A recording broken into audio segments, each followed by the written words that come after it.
ఆత్మకుండే సంబంధాన్ని తర్వాత రెండో అధ్యాయంలో 31 శ్లోకం నుంచి 38వ శ్లోకం వరకు కర్మకాండ ఒక దాంట్లో చెప్తారు అంటే నువ్వు యుద్ధం చేస్తే ఇలాగైతుంది, యుద్ధం చేయకపోతే ఇలాగైతుంది, దీని యొక్క ఫలితం ఇలాగుంటుందని కర్మకాండ చేస్తారు. తర్వాత రెండో అధ్యాయంలో 39వ శ్లోకం నుంచి 53వ శ్లోకం వరకు బుద్ధి యోగం గురించి చెప్తారు. ఈ జ్ఞాన యోగం చెప్పాక కూడా యుద్ధం చేయమని చెప్తారు. ఆత్మ శరీరానికి గల భేదం తెలుసుకొని అర్థం చేసుకొని యుద్ధం చేయి. తర్వాత కర్మకాండ యుద్ధం చేయడం వల్ల ఫలితం ఉంటుంది, యుద్ధం చేయకపోవడం వల్ల ఒక ఫలితం ఉంటుంది, అది తెలుసుకొని నువ్వు యుద్ధం చేయి అని చెప్తారు. అలాగే బుద్ధి యోగంలో కూడా 39వ శ్లోకం నుంచి 53వ శ్లోకం వరకు బుద్ధి యోగం చెప్తూ అర్జునుని ఇంకా ప్రేరేపిస్తున్నారు యుద్ధం చేయమని. ఆ సందర్భంగా మనం కొన్ని ఆ శ్లోకాలు చదువుకున్నాం. దీన్ని నిష్కర్మ కర్మయోగ అని కూడా పెద్దలు చెప్తారు. నిష్కర్మ కర్మయోగ, నిష్కామ కర్మయోగ అని ఒకటైతే నిష్కర్మ కర్మయోగ అని కూడా ఇది పెద్దలు చెప్పుకుంటారు. దీంట్లో మనం రెండు శ్లోకాలని కిందటిసారి తలుచుకున్నాం. ఇవాళ ఒక 5-6 శ్లోకాలు తెలుసుకున్నాం. కిందటి వారం తలుచుకున్న శ్లోకం ఏంటంటే మనం రెండో అధ్యాయంలో 40 శ్లోకం చదువుకున్నాం.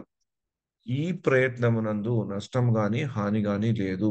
ఈ మార్గమున స్వల్ప పురోగతియు మహత్తరమైన భయం నుండి మనుజుని రక్షించును.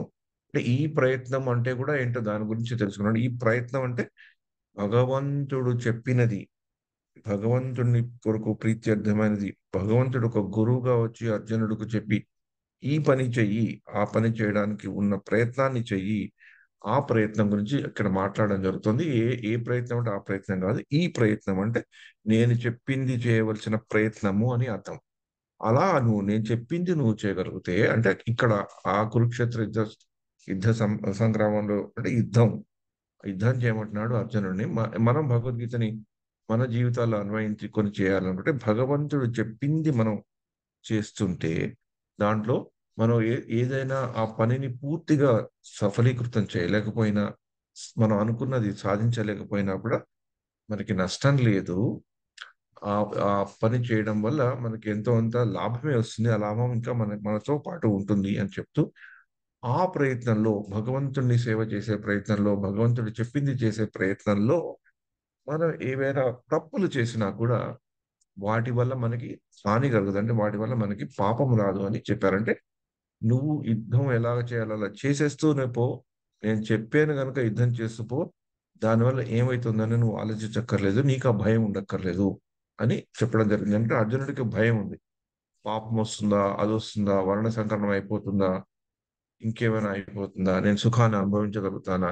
ఈ సుఖ రాజ్యం యుద్ధం చేసి గెలిచి ఏం లాభం?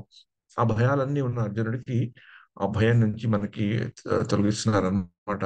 అలాగే మనం భగవద్గీత నుంచి కొంచెం ఎక్కువ వెళ్ళి కిందటిసారి భయం అనే దాని గురించి కూడా కొంచెం చర్చించుకున్నాం. భగవద్గీత భాష్యాల్లో ఆ భయం గురించి అంతా చెప్పకపోయినా మనకి భయం గురించి భయం ఎందుకు ఉండాలనేది చెప్పే దాని గురించి కూడా మనం తలుచుకున్నాం. అది చెప్తున్న సందర్భంలో నేను ఇప్పుడు ముఖ్యమైనది చెప్పడం మర్చిపోయాను. 1968లో శ్రీల ప్రభుపాద వారు అమెరికాకి 1965లో వెళ్ళారు. ఒక్క సంవత్సరంలోనే అంతర్జాతీయ కృష్ణ భావన అమృతాన్ని అక్కడ ప్రారంభించారనమాట.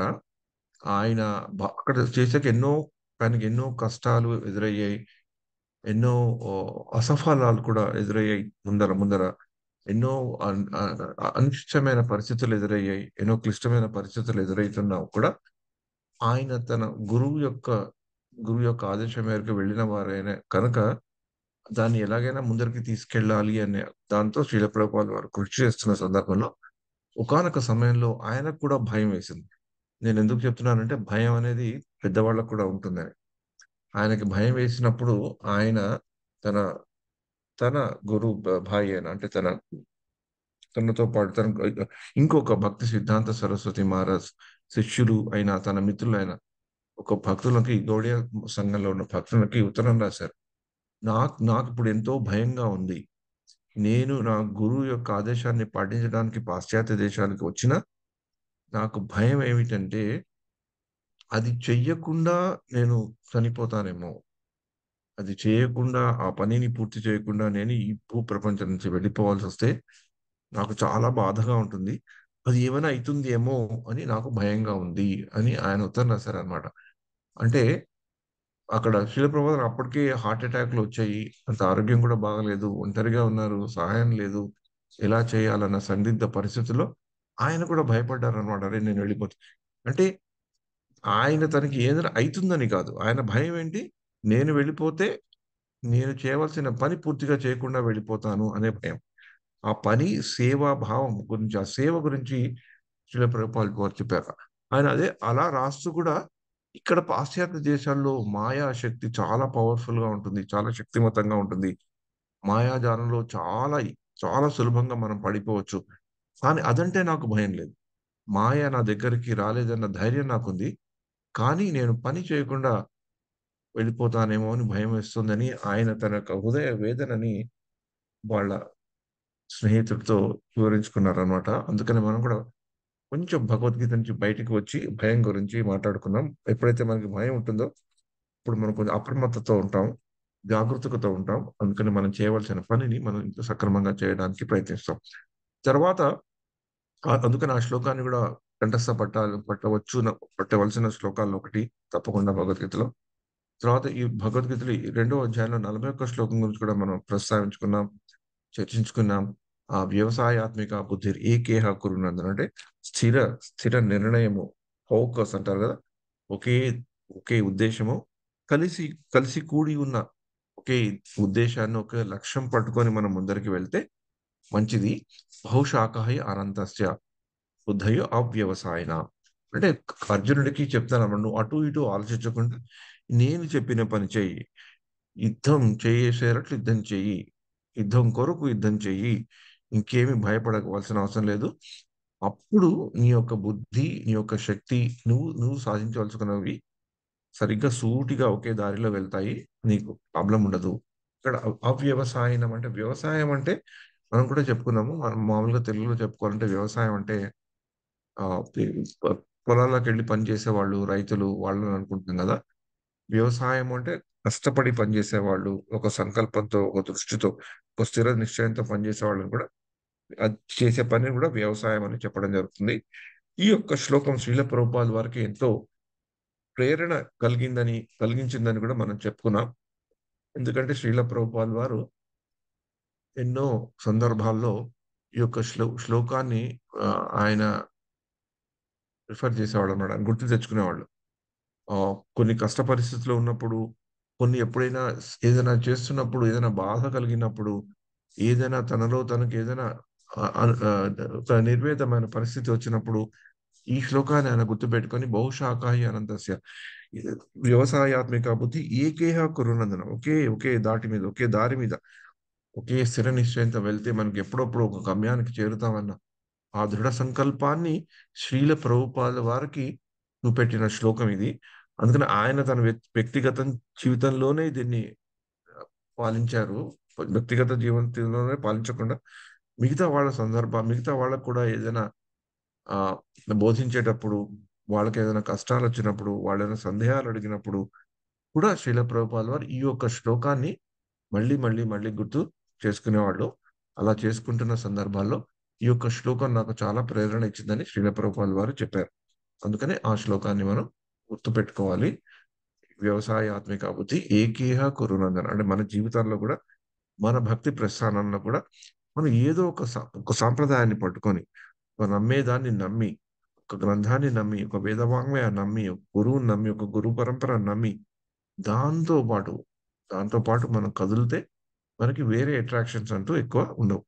అని చెప్పాక ఇక్కడ భగవద్గీతలో శ్రీల ప్రభుపాదులు శ్రీకృష్ణులు అర్జునుడికి కొన్ని ఉదాహరణలు చెప్తున్నారనమాట. అంటే ఎలాంటి చోట, ఎలాంటి చోట మనకి కొన్ని బహుశాఖాహి అనంతస్య మన మామూలుగా జరుగుతున్న ఒక భక్తి ప్రస్థానంలో భగవంతుడే చెప్పింది మనం చేయాలి అన్న మన ఒక ఒక దృఢ సంకల్పాన్ని ఎక్కడ ఏదైనా ఎక్కడేదైనా మనని కొంచెం అటు ఇటు చేసే ఉన్నాయా అని చెప్పే విషయంలో కృష్ణుడు అర్జునుడికి ఒక వింత అయిన ఉదాహరణ చెప్తారు. ఎందుకు నేను వింత అయిన ఉదాహరణ చెప్తానంటే, ఆయన వేదాలనే ఉల్లేఖించి, వేదాల్లో ఉండే అనేక విషయాలు మనం సరిగ్గా అర్థం చేసుకోకుండా వాటిని పాటిస్తే మనం అనవసరంగా బహుశాఖాహి అనంతస్య అయిపోతాం. అంటే మనలో ఉండే స్థిర నిశ్చయత, స్థిర నిశ్చయము తొలగిపోతుందని.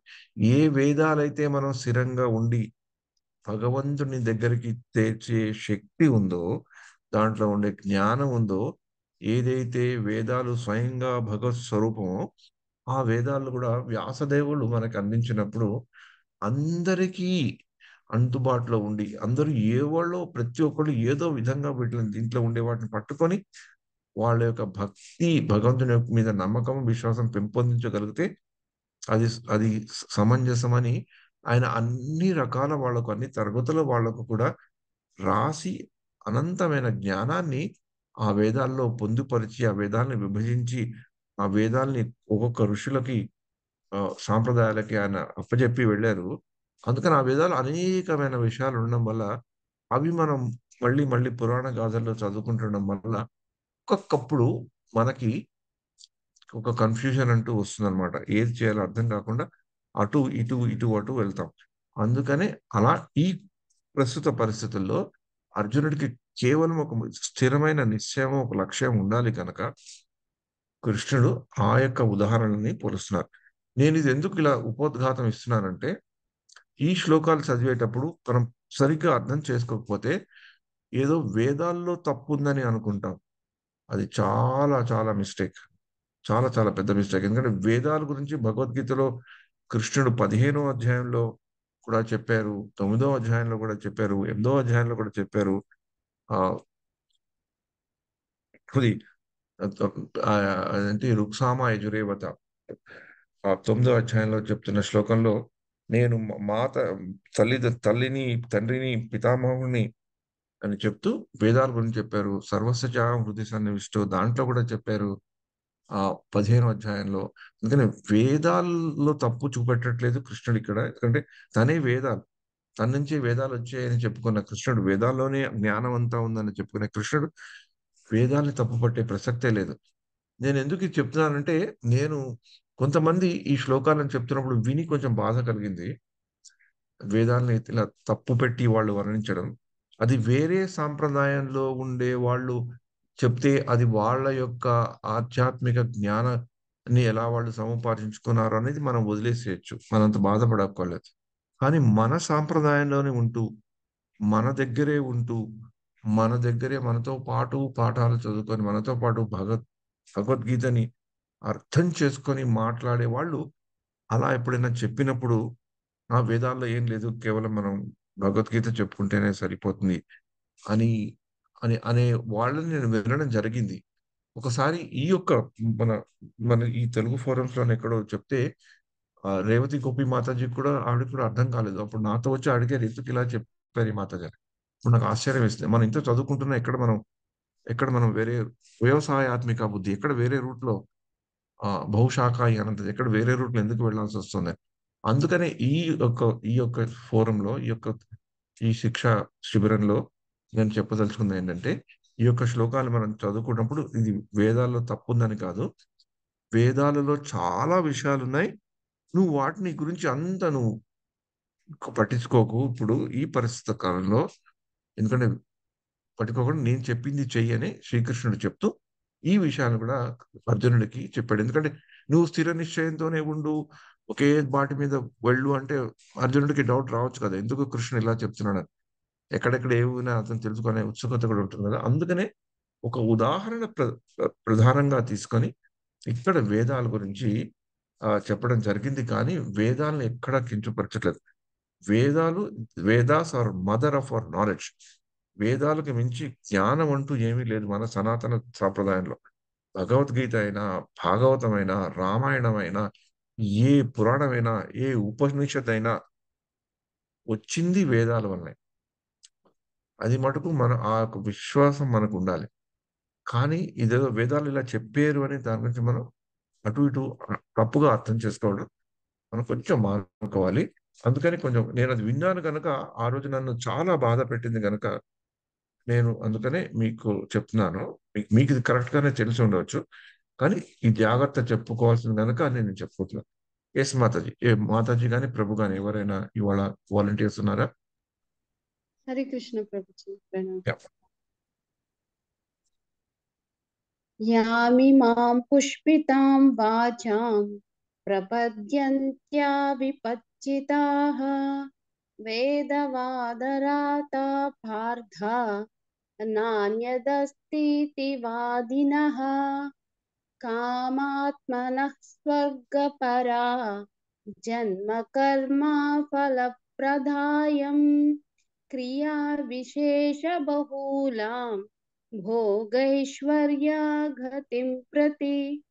హరే కృష్ణ. ఇక్కడ ఒక ముఖ్యమైన పదం ఉంది.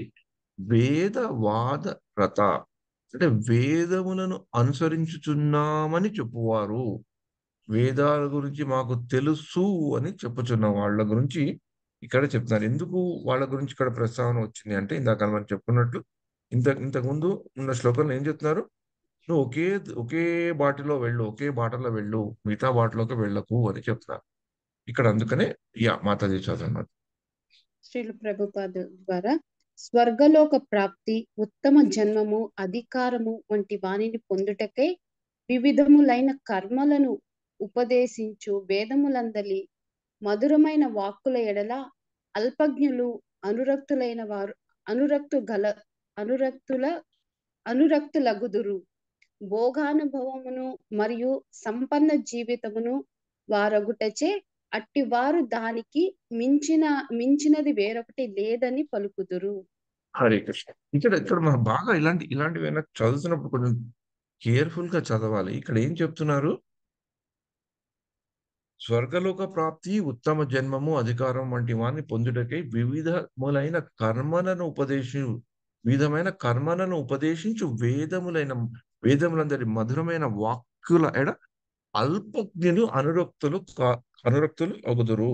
అంటే కొంచెం ఒక నిర్దిష్టమైన ఉద్దేశము, కేవలము మన జీవితము భగవంతుని ఒక కేంద్ర బిందువుగా చేసుకొని మనం చేసే కార్యకలాపాల్లో భగవంతుడికి సమర్పించవలసినవి ఎక్కువగా పెట్టుకుంటూ, మనకి అల్టిమేట్ గా భగవత్ ధామానికి చేరాలనుకునే భగవత్ భక్తులకి ఈ మధురమైన వేదాలు చెప్పే మధురమైన వాక్యాలంతా ఇంట్రెస్టింగ్ గా అనిపించవు. కానీ అల్పజ్ఞులు అలాంటివి లేకుండా అటు ఇటు వెళ్ళి అది చూడాలి, ఇది చూడాలి, ఇది చూడాలి, అది చూడాలి, ఆ దేవుడిని ప్రార్థించాలి, ఈ దేవుడిని ప్రార్థించాలి, ఆ మతంలోకి వెళ్ళాలి, ఈ మతంలోకి వెళ్ళాలి, అక్కడ బాగుంది, ఇక్కడ బాగాలేదు, అది చేస్తే ఇది వస్తుంది, అలా అనుకునే వాళ్ళు అల్పజ్ఞులు. కానీ వేదాలు వేదాల్లో తప్పు లేదు. వేదాలు భగవంతుడి నుంచి స్వయంగా వచ్చినవి. అపౌరుషేయం అంటారు కదా. వేదాల్లో తప్పులేదు. కానీ వేదాల్లో ఇట్లాంటి వాళ్ళకు కూడా వాళ్ళకి కావలసినవి, వాళ్ళు చేయవలసినవి, వాళ్ళని సంతృప్తపరచవలసినవి విషయాలు దాంట్లో పొందుపరచబడ్డాయి. కానీ వేదాలు అందరికీ అనంత జీవకోటికి అనేక రంగుల్లో, అనేక వేషాల్లో, అనేక ప్రవర్తనలో మనుషులు ఉంటారు కాబట్టి వాళ్ళకి చెప్పబడింది. ఇంకా వేదాలని మనం తప్పుపట్టలేము. వేదాల్లో ఉండే కర్మలని అంటే ఈ కర్మకాండ గురించి చెప్పిన వాటిని కూడా మనం తప్పుపట్టలేము. ఎందుకంటే అలాంటి కర్మకాండలు చేయడం వల్ల కూడా ఒకప్పుడు ప్రజలు అది చేసి చేసి చేసి దాన్ని అర్థం చేసుకొని భగవంతుడి భక్తిలోకి రాగలుగుతారు. కొందరు డైరెక్ట్ గా భక్తిలోకి రాగలుగుతారు, కొందరు ఇండైరెక్ట్ గా భక్తిలోకి రాగలుగుతారు, కొందరు అర్థం చేసుకుంటారు భగవంతుడిని, కొందరు కొంతసేపకి అర్థం చేసుకుంటారు. కానీ వేదాల్లో చెప్పే కర్మకాండ కానీ తప్పు కాదు, వేదాలే తప్పు కావు. కానీ కొంతమంది దాన్ని సరిగా అర్థం చేసుకోకుండా కేవలము వేదాల్లో చెప్పిన స్వర్గలోక ప్రాప్తి గురించి, ఉత్తమ జన్మ గురించి, అధికారం ఎలా పొందాలో వాటిని గురించి చెప్పబడే విధమైన కర్మలకు ఆకర్షితులైతారు కనుక నువ్వు మటుకు ఆ అల్పజ్ఞుల దాంట్లోకి రాకు, ఆ కోవలోకి రాకు. ఎందుకంటే నువ్వు కూడా స్వర్గలోక ప్రాప్తి గురించి కొంచెం మాట్లాడేవు అర్చన. ఎందుకు నాకు ఈ యుద్ధం చేస్తే నేను కూడా చెప్పాను, యుద్ధం చేస్తే వీర మరణం పుట్టే స్వర్గలోక ప్రాప్తి వస్తుంది, యుద్ధం చేయకపోతే నీకు యుద్ధం చేయకుండా పారిపోతే నీకు చెడ్డ పేరు వస్తుందని. ఇవన్నీ ఒక కర్మ కాండలో ఒక భాగం కింద నేను చెప్పిన వాడినైనా నువ్వు మటుకు వాటి మీద నీ దృష్టిని మళ్లించకుండా ఏకధాటిగా నేను చెప్పిందే చెయ్యి అని చెప్పే ప్రక్రియలో ఇక్కడ వేదాల గురించి చెప్పారు. కానీ వేదాలలో ఏ తప్పు ఏ దోషం మటుకు లేనే లేదు అని మనం తెలుసుకోవాలి. కానీ వేదాల్లో కూడా వ్యాస భగవానులు ఈ కర్మకాండను చాలా మటుకు వేదాల్లో ఈ కర్మకాండ గురించి చెప్పడం జరిగింది.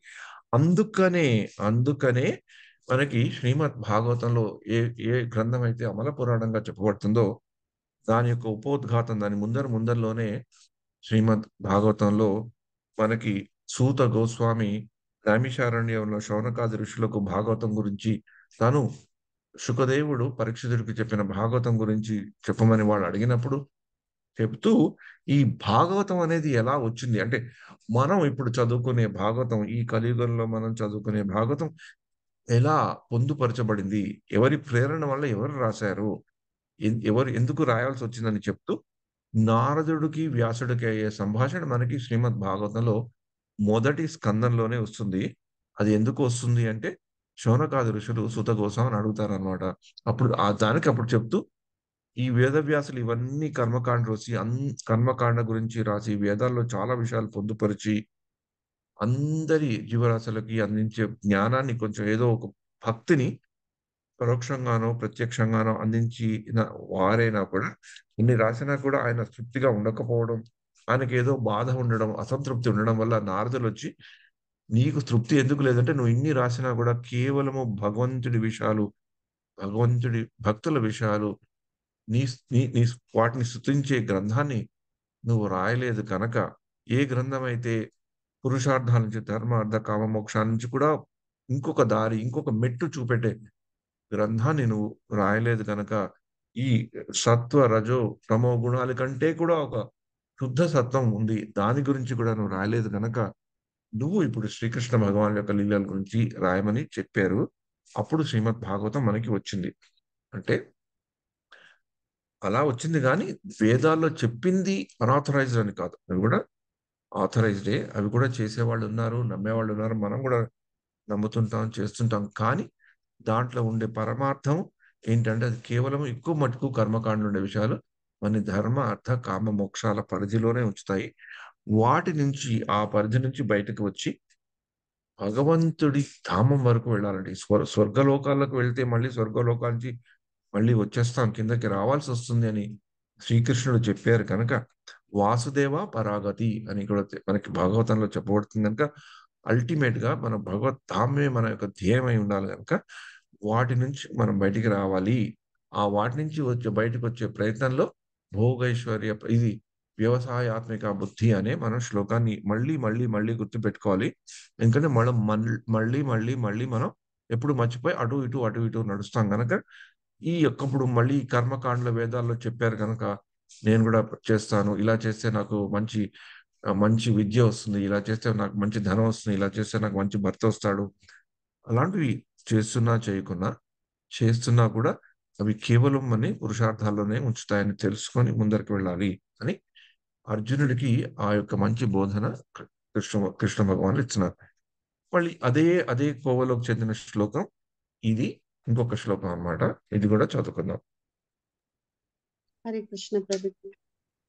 భోగైశ్వర్య ప్రసక్తానాం తయాపహృతచేతసాం వ్యవసాయాత్మికా బుద్ధి సమాదౌ న విధీయతే.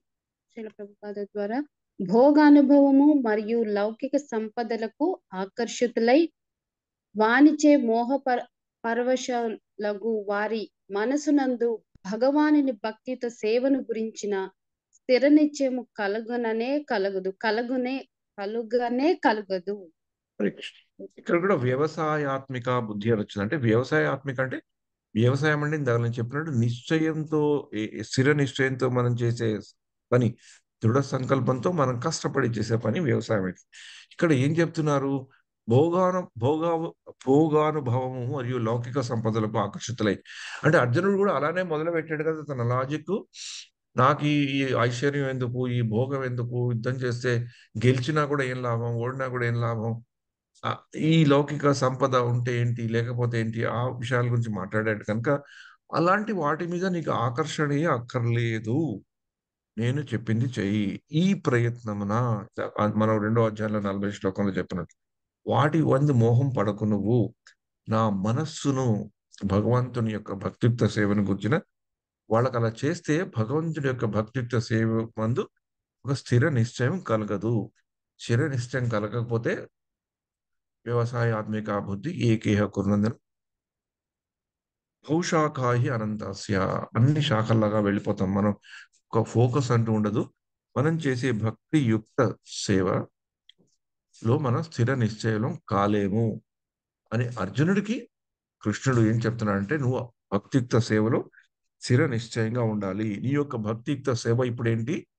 నీ ధర్మానుసారము నేను చెప్పిన దాని మేరకు నన్ను నువ్వు గురువుగా ఆశ్రయం పొందినందుకు నీకు ఏది శ్రేయస్కరమో అని నన్ను చెప్పమని నువ్వు అడిగినప్పుడు నేను చెప్పింది నువ్వు చేయడమే నీ యొక్క భక్తియుక్తి సేవ. అది ఏంటి? యుద్ధము అని ఇక్కడ శ్రీ అర్జునుడికి ఇంకా బోధ చేస్తున్నాడు. ఆ ఇది ఆ, కృష్ణుడు అంటే వేదాల్లో భోగానుభవం సంబంధించిన విషయాలు ఉన్నాయి. వేదాలను మనం పక్కన పెడదాం అనే అది ఆ పద్ధతి కాదు అక్కడ మనం అర్థం చేసుకోవాల్సింది. అలాంటి వాటిలో మనం పడితే భక్తియుక్త సేవని మనం కొంచెం మర్చిపోయేటట్లు మనం చేస్తుంది అని చెప్పారనమాట. ఇక్కడ ఆల్మోస్ట్ మొట్టమొదటిసారిగా భగవంతుడు త్రిగుణాల గురించి అనే బుద్ధి యోగంలో త్రిగుణాల గురించి మాట్లాడే ప్రసక్తి మనకి కలుగుతుంది. ఇంతకు ముందు కూడా కొన్నిసార్లు ఇండైరెక్ట్ గా కూడా వస్తాయి. ఈ ఈ యొక్క భోగేశ్వర్య ప్రసక్తానం అనే శ్లోకాన్ని కూడా భక్తులు కంఠస్థ పెడతారు. ఎందుకంటే ఈ యొక్క శ్లోకాలని గుర్తు పెట్టుకున్నప్పుడు మనం ఏం చెయ్యాలో స్థిర నిశ్చయంతో మన భక్తి మార్గంలో మనం ఏం చెయ్యాలో అనేది మనకి మళ్ళీ మళ్ళీ గుర్తు పెట్టించే శ్లోకం ఇది. తర్వాత మనం భోగైశ్వర్యాలకి ఎందుకు ఆసక్తులమవుతాం, ఎందుకు అలా ఆకర్షితులయ్యి మన భక్తియుక్త సేవలో మన స్థిర నిశ్చయాన్ని కోల్పోతాం అనే శ్లోకాన్ని దానికి ఒక వివరణ చెప్తూ శ్రీకృష్ణ భగవానులు అర్జునుడికి ఈ యొక్క శ్లోకాన్ని చెప్తారనమాట. హరే కృష్ణ ప్రభుజీ. త్రైగుణ్య విషయా వేద నిస్త్రైగుణ్య భవార్జున నిర్ద్వంద్వో నిత్య సత్వస్తో నిర్యోగక్షేమ ఆత్మవాన్. ఓకే, ఇది యా శీల ప్రభుపాద ద్వారా వేదములు ముఖ్యంగా త్రిగుణములకు సంబంధించిన విషయములను గురించి చర్చించును. ఓ అర్జున, నీవు ఈ త్రిగుణములకు అతీతుడివై ద్వంద్వముల నుండి మరియు క్షేమములనేటి చింతల నుండి విడివడిన వాడివై ఆత్మయందు స్థిరుడవగము. మొదట మనకి భగవద్గీతలో ఆత్మ జ్ఞానం గురించి చెప్పారు, మన ఆత్మ సంబంధం పెట్టుకోవాలని చెప్పారు. తర్వాత ద్వంద్వాల నుంచి కూడా బయటకు పడమని చెప్పారు కదా, లాభాలాభో జయాజయో, ఆ శీతోష్ణ సుఖ దుఃఖద తీక్షత ఉండాలని చెప్పారు. ఆ యొక్క దాంట్లో చెప్తూ వాటి నుంచి నువ్వు అతీతుడు అయి వాటిని పైకి రావాలి, నువ్వు పైన ఉన్న వాడివే అని గుర్తు తెచ్చుకో. ఎందుకంటే వేదాల్లో ముఖ్యంగా ఈ త్రిగుణాల గురించి చెప్పారు. అంటే త్రిగుణాలు అంటే తమో గుణము, రజోగుణము, సత్వగుణం, ఈ మూడు యొక్క త్రిగుణాల గురించి ఇక్కడ కృష్ణుడు అర్జునుడికి చెప్తున్నారు అన్నమాట. ఈ ఆ త్రిగుణాల్లో బద్ధమై ఆ త్రిగుణాల యొక్క ప్రభావం వల్లే ప్రతి ఒక్క మనిషి ఒక విధంగా ప్రవర్తించడం జరుగుతుంది.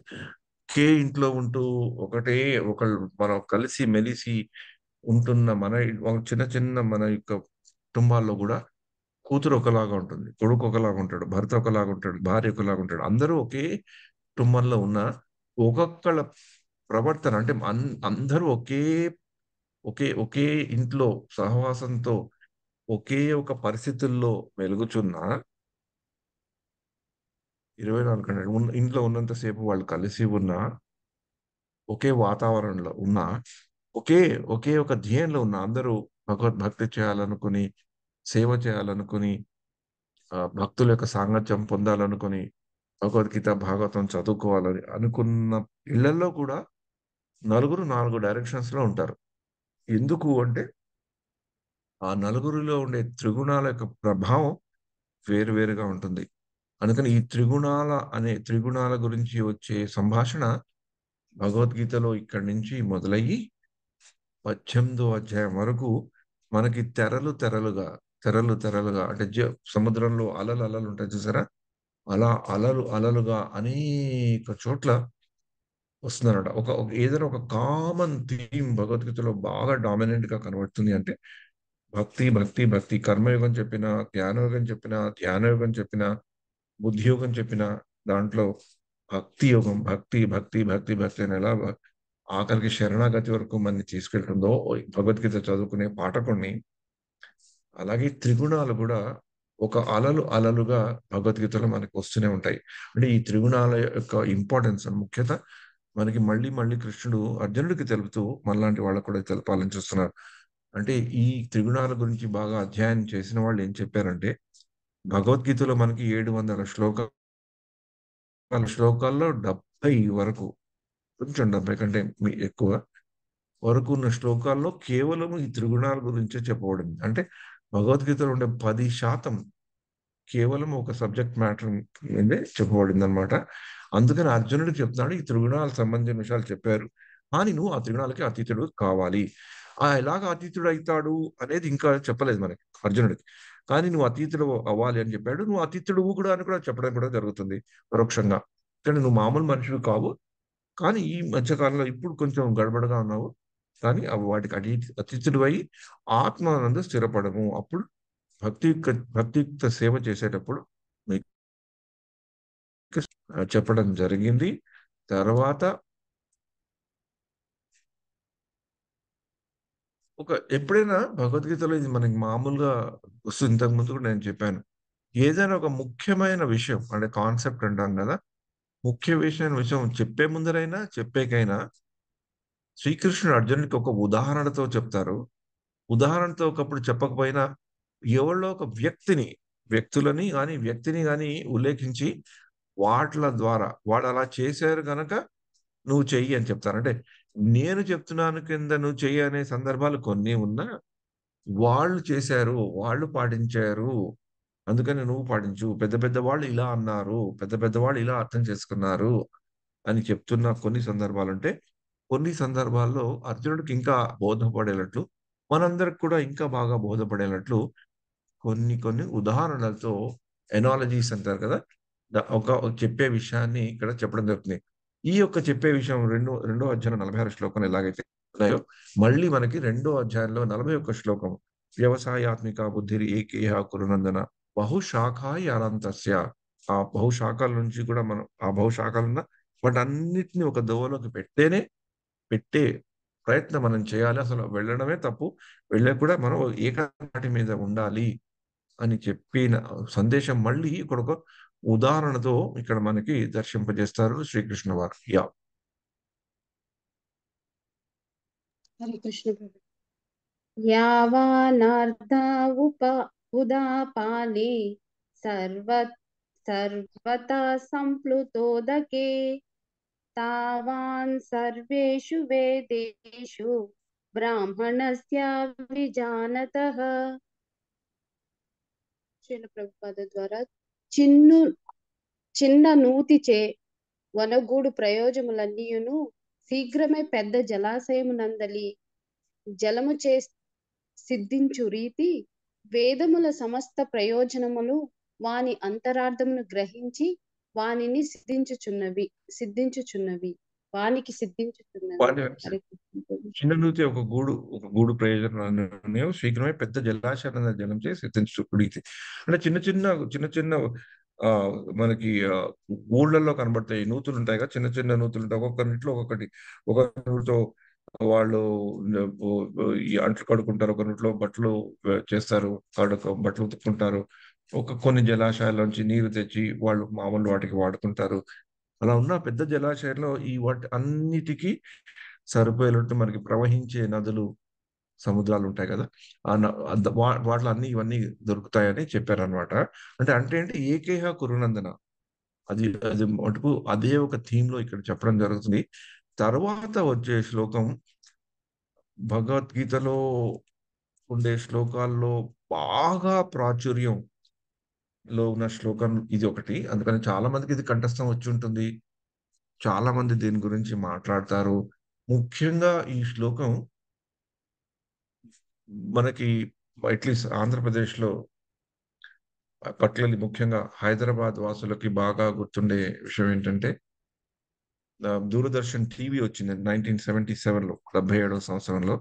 తర్వాత కొన్ని ఏళ్ల తర్వాత కొంచెం కలర్ టీవీలు అవి రావడం ప్రారంభించాక మనకి దూరదర్శన్ ద్వారా హిందీలో మహాభారతం అనే పెద్ద సీరియల్ మొదలైంది. ఆ సీరియల్ చాలా చాలా ప్రాచుర్యం పొందింది. కొన్ని ఏళ్ల వరకు నడిచింది.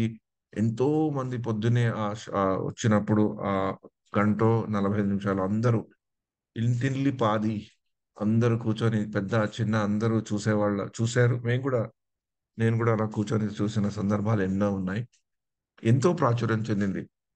హ్మ్. ఆ ఆ వయసులో నేను నేను చూసిందేంటంటే కొంచెం సరదాగా చెప్పుకోవాలనుకుంటే, పెళ్ళిళ్ళ ముహూర్తాలు గూడా ఆ ప్రోగ్రామ్‌ని చూసుకొనే పెట్టుకునేవాళ్ళు. అంటే పెళ్ళిళ్ళ 9 గంటల నుంచి 10 గంటల వరకు ఆ ప్రోగ్రామ్ వస్తున్న ముహూర్తాలు పెట్టేవాళ్ళు కాదు. ఎందుకంటే పెళ్లి ముహూర్తాలు అలా ఉంటే వాళ్ళు వచ్చేవాళ్ళు కాదు. అంటే ఆ రోజుల్లో ఎక్కడంటే అక్కడికి మొబైల్‌లో చూసుకునే వసతి లేదు గదా! ఇళ్ళల్లోనే చాలా తక్కువ మంది ఇళ్ళలోనే టీవీలుండేవి. అందుకని అందరూ ఇళ్ళల్లోనే కూర్చునేవాళ్ళనమాట. నేను కొన్ని పెళ్ళిళ్ళు కూడా చూసాను. ఎలా పెళ్ళిళ్ళు చూసానంటే, ఆ పెళ్లి హాల్‌లో టీవీ అరేంజ్ చేసేవాళ్ళనమాట. ఆ మహాభారతం చూడగా అందరూ లేచి ఒకప్పుడు పెళ్లి కూతురు, పెళ్లి కొడుకు కూడా లేచి కూర్చొని మహాభారతం చూసి, ఆ సీరియల్ ఆ ఎపిసోడ్ చూసాక మళ్ళీ వచ్చి పెళ్లి కానిచ్చేవాళ్ళు. చాలా వింతగా ఉండేది. కానీ చాలా ఆశ్చర్యంగా కూడా అది. నేను దానికి దీనికి ఎందుకు సంబంధిస్తున్నానంటే, ఆ సీరియల్‌లో ఆ సీరియల్ ప్రారంభమైతూ టైటిల్స్ వచ్చినప్పుడు కొన్ని శ్లోకాలు వాళ్ళు 4 అధ్యాయంలో 7, 8 శ్లోకాలు అయితే, ఈ యొక్క కర్మణ్యేవాధికారస్తే కూడా చాలా చక్కగా పాడుతూ మొదలయ్యేదనమాట ప్రతి వారం. ఈ యొక్క మహాభారతం యొక్క సీరియల్‌లో ఎపిసోడ్. దానివల్ల చిన్న, పెద్ద అందరికీ ఈ శ్లోకం ఆల్‌మోస్ట్ కంఠస్థ వచ్చేసింది ఆ రోజుల్లో. తర్వాత కూడా నేను చాలా మంది దగ్గర విన్నాను. భగవద్గీత గురించి ప్రస్తావనొస్తే వాళ్ళు డెఫినిట్‌గా ఈ శ్లోకాన్ని గుర్తు తెస్తారనమాట. అది చాలా మంచిది. అందుకని ఈ శ్లోకాన్ని కూడా అందరూ కంఠస్థ పెట్టే ఉంటారు. మీకందరికీ తెలిసే ఉంటుందనుకుంటా. కానీ ముఖ్యంగా ఏంటంటే, ఈ శ్లోకం ఎంత ప్రాచుర్యం చెందిందో చాలా మటుకు భగవద్గీతని ఒక భక్తిని పెంపొందించేది, భక్తిని ఉత్పన్నం చేసేది, మనని భక్తి మార్గంలోకి గుంజేది.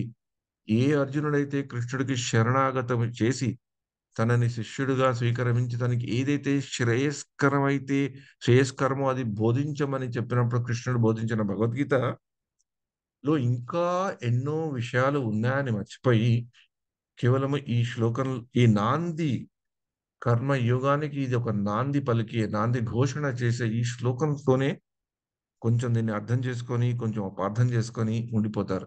అంటే నేను కర్మ చేస్తే చాలు, ఇంకేమి చేయక్కర్లేదు అనుకునే వాళ్ళు చాలా మంది ఉన్నారు. భగవద్గీతని ఇక్కడే ఆపేస్తారనమాట.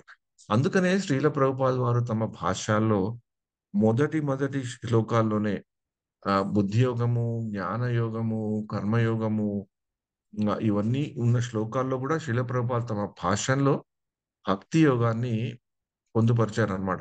ఎందుకంటే ఎవరైనా ఈ రెండో చాప్టర్ అవ్వంగానే మూసేసి భగవద్గీత నేను పూర్తిగా చదివేసుకున్నానని చెప్పిన వాళ్ళు కూడా వాళ్ళకి ఆ భక్తి యోగం అంటే కొంచెం ఏదో చెవిలో పడుతుంది, మనస్సులో పడుతుందనే భావనతో ఏమో శ్రీల ప్రభుపాదులు వారు చెప్పారు.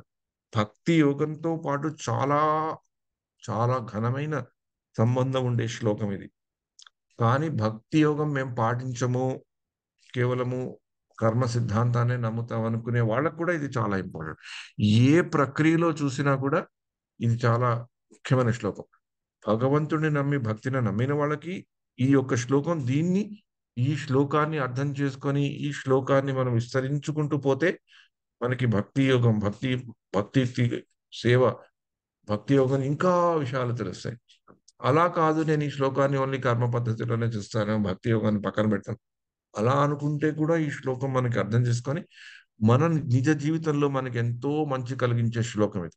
అలా కాకుండా నేను దేన్ని నమ్మను, కేవలం దీన్ని పొడి పొడిగా ఉండే దీనిలో జ్ఞానాన్ని నమ్ముతాననే నాస్తికులకు కూడా మంచి గుణపాఠం చెప్పే శ్లోకం ఈ శ్లోకం. అందుకనే ఏమో భగవద్గీతలో ఉండే 700 శ్లోకాల్లో బాగా ప్రాచుర్యం పొందిన శ్లోకం ఇది. అందుకని దీని గురించి కొంచెం ఇవాళ వివరణ మనం తెలుసుకుందాం. మాతాజీ చదువుతారా? హరే కృష్ణ ప్రభు. కర్మణ్యేవాధికారస్తే మా ఫలేషు కదాచన మా కర్మ ఫలహేతుర్భుర్ మా తే సంగోస్త్వ కర్మణి. శైల ప్రభుపాద ద్వారా విద్యుత్ ధర్మములను నిర్వర్తించుటయందు నీకు అధికారం కలదు కానీ కర్మ ఫలములందు కాదు. నీ కర్మ ఫలములకు నీవే కారణమని ఎన్నడూను భావింపకము. అలాగుననే విద్యుత్ ధర్మమును విడువుట యందు ఆసక్తుడు కాకుము. హరి కృష్ణ. హరే కృష్ణ. ఈ శ్లోకాన్ని ఇంకెవరైనా కూడా చదువుతారా? ఇంపార్టెంట్ శ్లోకం కదా. హరే కృష్ణ ప్రభు. కర్మణ్యేవాధికారస్తే మా ఫలేషు కదాచన మా కర్మ ఫలహేతుర్భూః మా తే సంగోస్వ కర్మణి. హరే హరే కృష్ణ. వ్యక్తిగతంగా చెప్పుకోవాలనుకుంటే నేను కూడా రోజు చదువుకునే శ్లోకమే. నేను రోజు ఆఫీస్లో కార్ పార్క్ చేసి నా ఆఫీసు రూమ్కి నాకు వెళ్ళడానికి ఒక 2 నిమిషాలు నడక, 2-3 నిమిషాలు నడక అవుతుంది అనమాట. నేను భగవద్గీతలో 2వ అధ్యాయంలో 47వ శ్లోకం, 3వ అధ్యాయంలో 30వ శ్లోకం, 8వ అధ్యాయంలో 7వ శ్లోకం, 9వ అధ్యాయంలో 27వ శ్లోకం, ఈ 4 శ్లోకాలు నేను తలుచుకుంటే సాధారణంగా ఎప్పుడైతే మామూలుగా ఉన్న రోజులు ఎప్పుడైనా అర్జెంట్గా ఏదైనా వేరేది ఆలోచిస్తూ వెళ్తే తప్పించి సాధారణంగా నేను ఈ 4 చదువుకుంటాను. ఎందుకంటే ఈ 4 శ్లోకాలు బాగా కర్మ సిద్ధాంతాన్ని బాగా అర్థం చూపెట్టే శ్లోకాలు. చూపెడుతూ మనకి భక్తి యోగం గురించి కూడా చెప్పే చక్కటి శ్లోకాలు. ఈ శ్లోకాలను మనం గుర్తుపెట్టుకు అండ్ 18వ అధ్యాయం 14వ శ్లోకం. అది ఎప్పుడు తలుచుకోను, కానీ ఎప్పుడెప్పుడైనా అవసరం ఉందనిపిస్తుంది ఆ శ్లోకం కూడా తలుచుకోను. ఈ 2:47, 3:30, 8:7, 9:27, 18, 14 ఈ శ్లోకాలను మనం తెలుసుకొని మన అర్థం తెలుసుకుంటే మనం మన జీవితాల్లో భక్తియుక్త మార్గానికి మనకి కావలసిన దారి, మనం చేపట్టినవలసిన దారిలో ఏదైనా ముళ్ళు, కంకరలు, కొంచెం అవరోధాలు ఉన్నాయి అంటే వాటిని తొలుచుకునే దానికి, వాటిని తొలగించడానికి, తెలుసుకోవడానికి అవి ఉన్నాయని వాటిని క్లీన్ చేసుకొని ముందరికి వెళ్ళడానికి ఉపయోగపడే మంచి క్లీనింగ్ ఏజెంట్స్, మంచి క్లీనింగ్ ఏజెంట్స్ అనండి, లేకపోతే మనం ఏదైనా ఇంట్లో చెత్త అటు ఇటు ఉంటే మనం చీపురుతో చేసుకుంటాం కదా, మాపింగ్ అనండి, వ్యాక్యూమ్ క్లీనర్ అనండి, ఏదైనా అనుకోండి. మనకు అలాంటి బాధలు ఉంటాయి, అలాంటి అవరోధాలు ఉంటాయి గనక చేసుకోవడానికి ఈ 2 శ్లోకాలు. సో ఇవాళ మనం చదివేది 2వ అధ్యాయంలో 47వ శ్లోకం. దీంట్లో శ్రీకృష్ణ భగవాను అర్జునుడికి 4 చెప్తున్నారు. మొట్టమొదటి ఏంటి, అర్జున్ని ఏ దిశలోకి తీసుకెళ్లాలనుకుంటున్నారు శ్రీకృష్ణుడు? నువ్వు యుద్ధం చేయాలి, నేను చెప్పేది వినాలి, నేను యుద్ధం చేయమంటున్నాను, నువ్వు అక్కడ ఇక్కడ చేయకు, యుద్ధం చేయి. నువ్వు యుద్ధం చేస్తూ ఆ యుద్ధం చేస్తూ నువ్వు పూర్తిగా చేయలేకపోయినా, తప్పుడుగా చేసినా నీకేం భయం లేదు. నేను చేసిన పనే నువ్వు చెయ్యి. కానీ ఏ భోగము, ఐశ్వర్యము అని కానీ, వేదాల్లో చెప్పే కర్మకాండలో చెప్పే ఫలితాలని కానీ వాటిని చూసి నువ్వు కంగారు పడవలసిన అవసరం లేదు. నువ్వు వాటి గురించి పట్టించుకోవడం అవసరం లేదు. నువ్వు చేయవలసిన పని చేయాలి అని చెప్తూ భగవంతుడు ఇక్కడ నిష్కర్మ కర్మయోగం గురించి చెప్తున్నారు. బుద్ధి యోగంలో ఒక భాగమైన శ్లోకంలో, ఈ శ్లోకంలో దీంట్లో మనకి అర్జునుడికి కృష్ణుడు 4 చెప్తున్నారు.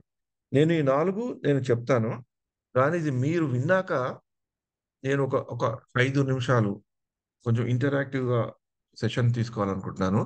ఈ 4 విషయాల్లో ఆచార్యుల మేరకు ఒకటైతే, మీ మేరకు ఈ 4 విషయాల్లో ఏది మీరు చాలా, అన్ని ముఖ్యమే. 4 విషయాలు కృష్ణుడు దీంట్లో చెప్పినవి అన్ని ముఖ్యమే. దీంట్లో ఈ 4 విషయాల్లో కొంచెం ఎక్కువ ముఖ్యత, అతి ముఖ్యం అంటాం కదా ఒకప్పుడు మనం, ఒక ఒక ఒక ఉద్దేశానికి, ఒక ఒక ఇన్స్ట్రక్షన్ కి, ఒకటి పాలించమని చెప్తున్న కృష్ణుడు చెప్పే ఇన్స్ట్రక్షన్ కి, ఉపదేశం అనడం కానీ, ఉద్దేశం అనడం కానీ, ఇన్స్ట్రక్షన్ ఎలా మీరు ఆస్వాదిస్తారో ఆస్వాదించండి. దాంట్లో ఒకదానికి మటుకు కొంచెం ఎక్కువ ప్రాముఖ్యత ఉంది అని ఆచార్యులు మనకి తెలియజెప్పారు.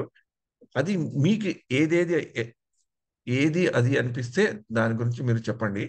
అది మనం ఆచార్యులు చెప్పిన దాంతో కరెక్ట్‌గా ఉందో లేదో చూసుకొని దాని గురించి మనం ఇంకొంచెం ఒక 5 నిమిషాల తర్వాత డిస్కస్ చేస్తాం. ఎందుకంటే ఈ శ్లోకాన్ని మనం కరెక్ట్‌గా అర్థం చేసుకుంటే చాలా మనకి ఉపయోగం. తప్పుగా అర్థం చేసుకుంటే మనం బహుశాఖాయ అనంతాస్య ఎక్కడికో వెళ్ళిపోతాం. చాలా మంది అలా వెళ్ళిపోయిన వాళ్ళు కూడా ఉన్నారు.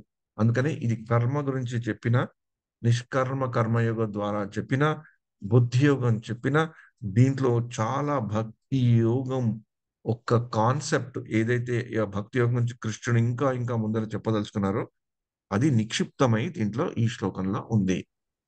ఏం చెప్తున్నారు మాతాజీ చదువుతారా?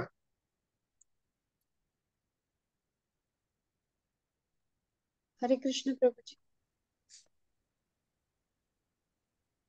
ప్రభుజీ మాతాజీ ఏం యా. చదవమంటున్నారు?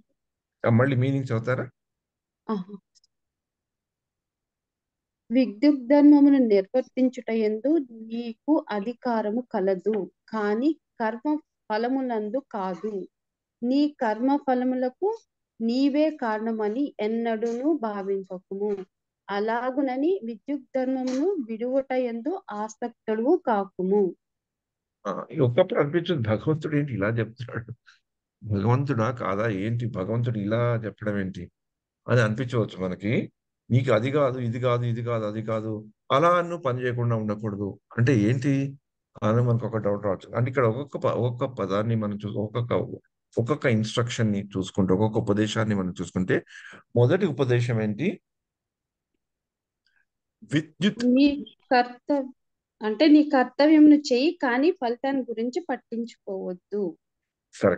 కరెక్ట్. దాంట్లో ఇంకొంచెం కిందకి వెళ్తే కర్మణ్యే వాధికారస్తే అంటే నీకు నీ కర్మ చేయడానికి అధికారం ఉంది అని చెప్పారు. అంతే కదా? అంతే. కర్మణ్యవాధికారస్తే అధికారం అంటే మనకి మన ఆఫీస్లో కూడా ఉంటాం కదా, ఆఫీసులో కానీ ఇళ్లలో కానీ ఇప్పుడు స్త్రీలు ఇంట్లో గృహిణులుగా ఉన్న స్త్రీలకు వాళ్ళకి అధికారం ఏంటి? వంట చేసే అధికారం ఉంది. వంట చేసే తెలుసు వాళ్ళకి ఎలా చేయాలి, వాళ్ళకి అధికారం ఉంటుంది. ఆ వంట చేయవలసిన సామాగ్రిని కొనుక్కోవడం కానీ, ఏది కొనాలి, ఎలా కొనాలి, పొయ్యి ఎక్కడ పెట్టుకోవాలి, ఎలా పెట్టుకోవాలి, సామాన్ ఎక్కడ పెట్టుకోవాలి అవన్నీ వాళ్ళకి అధికార ప్రకారం వాళ్ళు ఆఫీసులోకి వెళ్ళే వాళ్ళు ఉంటే ఆఫీసులో కూడా వాళ్ళకు ఒక అధికారం అంటూ ఉంటుంది. దాని మేరకు వాళ్ళు పనిచేస్తారు. ఇక్కడ కర్మణ్యే వాధికారస్తే అంటే కర్మ చేయడానికి నీకు అధికారం ఉంది. విద్యుత్ ధర్మమును నిర్వర్తించడం అందే నీకు అధికారం కలదు. అంటే కర్మ అంటే ఏదో ఒక పని చేయడం కాదని మొదటి శ్రీకృష్ణుడు ఇక్కడ చెప్తున్నారు.